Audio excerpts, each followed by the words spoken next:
নমস্কার সবাইকে। তবে আজ আর কোনো পদ্য নিয়ে আপনাদের সামনে হাজির হইনি। আজকের দিনটি খুবই ভারাক্রান্ত একটি দিন আপামর বাঙালির কাছে। আজ 22শে শ্রাবণ, কবিগুরু রবীন্দ্রনাথ ঠাকুরের ৮৩তম মৃত্যুবার্ষিকীতে আমার তরফ থেকে জানাই শ্রদ্ধার্ঘ্য। ১৯৪১ সালের ৭ই আগস্ট, বাংলায় 22শে শ্রাবণ ১৩৪৮, রামধনু রথে অমৃতলোকের উদ্দেশ্যে পাড়ি দিয়েছিলে তুমি। নিয়তি বাড়িয়ে দিয়েছিল মরণ বাহু তোমায় নিয়ে যেতে।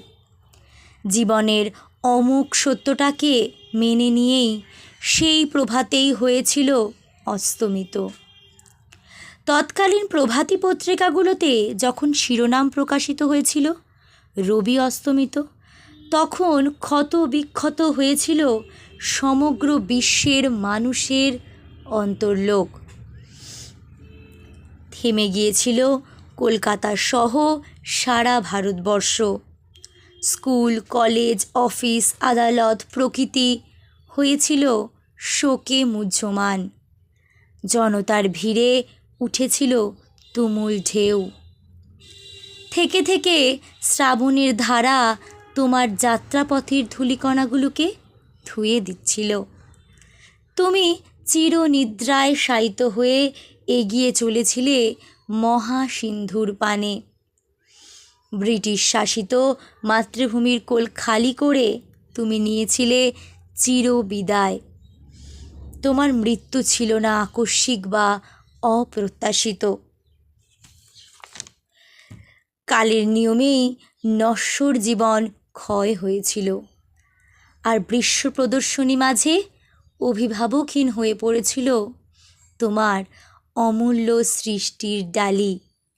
শূন্য হয়েছিল আসনখানি। আজও সেই আসন শূন্যই রয়ে গেছে, হয়তোবা রিক্তই রয়ে যাবে ভবিষ্যতে। কারণ তুমি যে দিগন্ত রবি। এক সময় থেমেছিল শ্রাবণের কান্না, পরিবেশ হয়েছিল স্নিগ্ধ ও স্নাত। গঙ্গার কোলে জ্বলেছিল চিতা। অসহ্য দহনে জ্বলেছি প্রতি অন্তর তুমি বিহনে। 22শে শ্রাবণ চলে গেছ, তবু রয়েছ বেঁচে তোমার সৃষ্টির প্রাঙ্গণে। নমস্কার। আজ এই অবধি। দেখা হবে অন্য কোনো পদ্য নিয়ে বা অন্য কোনো বিষয় নিয়ে। কণ্ঠে সায়নী।